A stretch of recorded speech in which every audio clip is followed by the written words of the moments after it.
जय हिंद दोस्तों।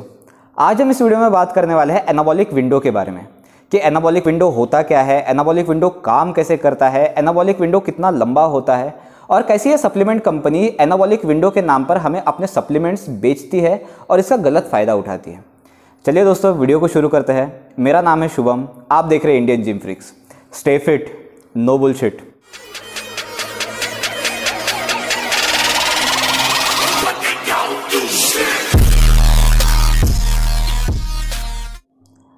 अब 90% ऑफ जो लोग जो जिम में आते हैं वो इसलिए आते हैं ताकि उनको एक अट्रैक्टिव फिजिक बनानी है।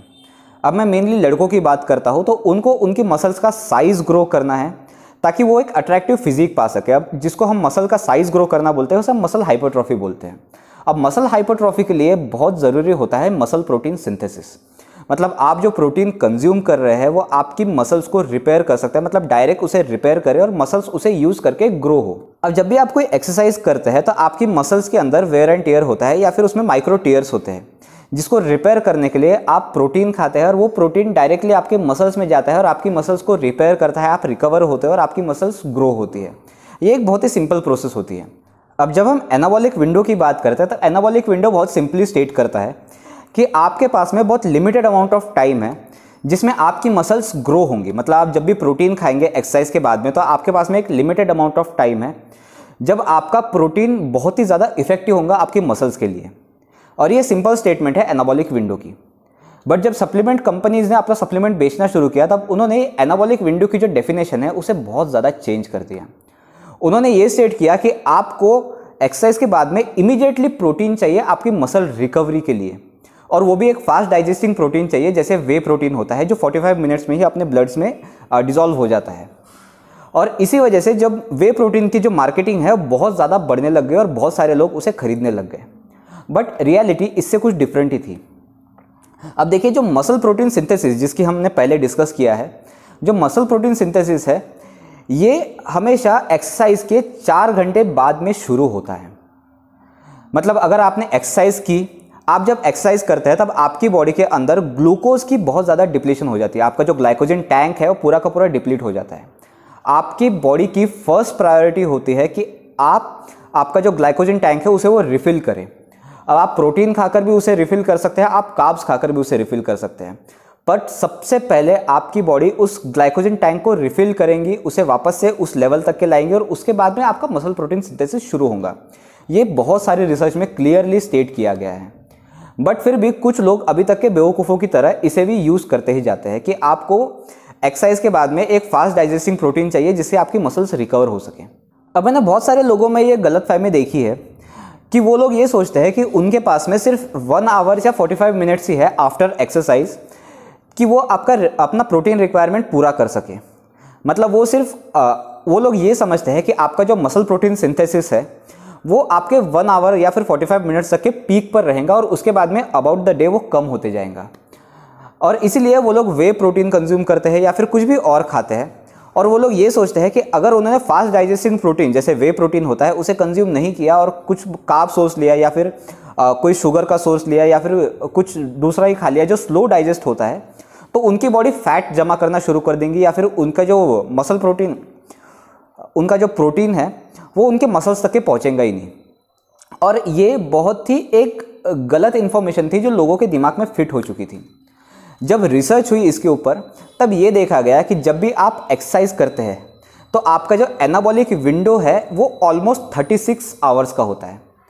मतलब आपने अगर एक्सरसाइज की अगले दिन सुबह तो अगले दिन दोपहर तक के वो मसल प्रोटीन सिंथेसिस अपने जगह पे रहेगा, मतलब मसल प्रोटीन सिंथेसिस होते रहेगा। अब जब 4 घंटे होते हैं आपकी एक्सरसाइज को कंप्लीट करते हुए तब आपका जो मसल प्रोटीन सिंथेसिस है वो 50% तक के हो जाता है। और जब 24 आवर्स कंप्लीट हो जाता है आपके एक्सरसाइज करते हुए तब मसल प्रोटीन सिंथेसिस ऑलमोस्ट 106% तक के बढ़ जाता है। मतलब आपके 24 आवर्स के बाद में आपका जो मसल प्रोटीन सिंथेसिस है वो एकदम पीक पर रहता है। अब एक और इंटरेस्टिंग रिसर्च के बारे में बात कर लेते हैं। ये जो रिसर्च हुई थी इसमें 33 पार्टिसिपेंट्स को लिया गया था, ऐसे लोग जिनको मसल हाइपरट्रॉफी करनी थी। इनको 3 ग्रुप्स में डिवाइड किया गया, 11-11-11 के।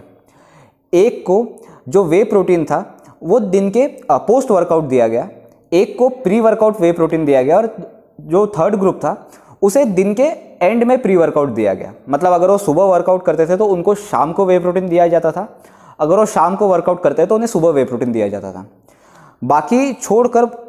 बाकी सब छोड़कर उनको बाकी सारे जो उनकी प्रोटीन रिक्वायरमेंट थी वो ऑलमोस्ट दिन की सेम थी। उनमें कोई भी प्रोटीन की कोई भी कमी नहीं थी, दोनों सिमिलर प्रोटीन्स लिया करते थे। अब जब रिसर्च का रिजल्ट आया तब बहुत ज़्यादा लोग शॉक हो गए। 10 हफ्ते की रिसर्च के बाद में ये देखा गया कि तीनों ग्रुप्स में प्रोटीन अलग अलग टाइम पर होकर भी उनका कोई भी सिग्निफिकेंट डिफरेंस नहीं आया है। तीनों ने हाइपरट्रॉफी, स्ट्रेंथ, एंड्योरेंस और स्टेमिना तीनों का सेम ही था।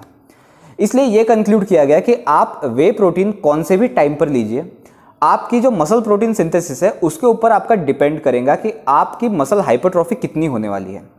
अब इस रिसर्च ने ये बहुत ही क्लियरली स्टेट किया था कि आपके प्रोटीन टाइमिंग पर आपकी मसल हाइपरट्रॉफी डिपेंड नहीं करेंगी, बल्कि आप पूरे दिन में कितना प्रोटीन खाते हैं और किस टाइम पर खाते हैं।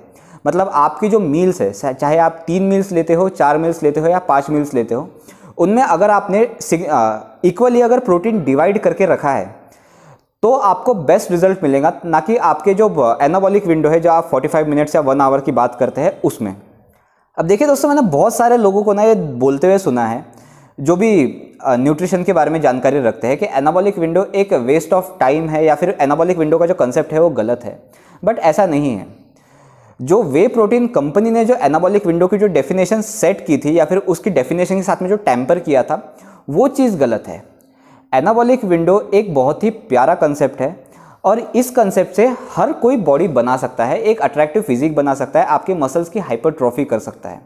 बट आपको एनाबॉलिक विंडो की करेक्ट डेफिनेशन पता चाहिए। अब जो मैंने बोला था कि एनाबॉलिक विंडो एक 36 आवर्स की विंडो है, ना कि एक 45 मिनट्स की या 1 आवर की पोस्ट वर्कआउट विंडो है। इसलिए आप जो भी दिन का प्रोटीन खाएंगे उसके ऊपर आपकी जो मसल प्रोटीन सिंथेसिस है वो डिपेंड करेगा। और इसलिए बहुत लोग ये बोलते थे कि जो पोस्ट वर्कआउट वे प्रोटीन शेक है वो यूजलेस है, बट ऐसा भी नहीं होता। अब मैं भी पोस्ट वर्कआउट वे प्रोटीन लेता हूँ, बट मुझे आज तक के उसके रिजल्ट मिले हैं। अब लेट से आप अगर एक्सरसाइज करते हैं, मैंने आपको पहले ही बताया था कि 24 आवर्स के बाद में जो आपकी मसल प्रोटीन सिंथेसिस है वो ऑलमोस्ट 106% तक के बढ़ जाती है। अब अगर मैं रोज़ शाम को 4 बजे वर्कआउट करता हूँ, लेट से फॉर एग्जांपल, तो मैं अगले दिन भी शाम को 4 बजे वर्कआउट करूँगा और उसके बाद में मुझे वे प्रोटीन लेना है। तो जो कंसेप्ट होता है, जो साइकिल चलती है मेरी दिन की, मैं 24 आवर्स के बाद में फिर से वर्कआउट करता हूँ, 24 आवर्स के बाद में फिर से वर्कआउट करता हूँ, तो जो मेरा मसल प्रोटीन सिंथेसिस है वो ऑलमोस्ट साइकिल में चलते जाता है। ये डिपेंड नहीं करता कि मैं वे प्रोटीन कब लेता हूँ, सुबह लेता हूँ, शाम को लेता हूँ। मैटर ये करता है मेरे लिए कि मैं प्रोटीन कितना लेता हूँ और दिन में कितनी बार लेता हूँ। इसलिए आपके जो दिमाग में जो लोगों ने भर के रखा है कि आपके अगर आप 45 मिनट्स में या 1 आवर के बाद में अगर वे प्रोटीन नहीं लेंगे तो आपकी बॉडी नहीं बनने वाली, या फिर फैट डिपॉजिट करना शुरू कर देंगी, नहीं तो कमज़ोर हो जाएंगे, नहीं तो मसल लॉस करना शुरू कर देंगे, ऐसा बिल्कुल भी नहीं होता। आप आपका वे प्रोटीन सेफली कंज्यूम कीजिए, चाहे प्री वर्कआउट, पोस्ट वर्कआउट या फिर दिन में कभी भी, वो बिल्कुल भी सेफ़ है। बस इतना ध्यान रखिए कि आप दिन भर में अच्छी क्वांटिटी में प्रोटीन कंज्यूम कीजिए। अब ये नेचुरल सोर्सेज से भी हो सकता है, सप्लीमेंट से भी हो सकता है, आपकी बॉडी कभी भी डिफ्रेंशिएट नहीं करने वाली। तो आज के वीडियो में बस इतना ही।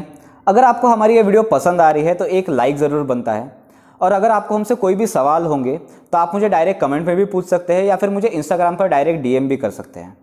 और अगर आपने हमारे चैनल को अभी तक सब्सक्राइब नहीं किया है तो उसे सब्सक्राइब कर लीजिए और बेल आइकन को दबाना ना भूलें, ताकि मैं जब भी नए नए वीडियोस पोस्ट करूँ तो उसको नोटिफिकेशन आपको मिलता रहे। चलिए दोस्तों, अगले वीडियो में मिलते हैं। जय हिंद।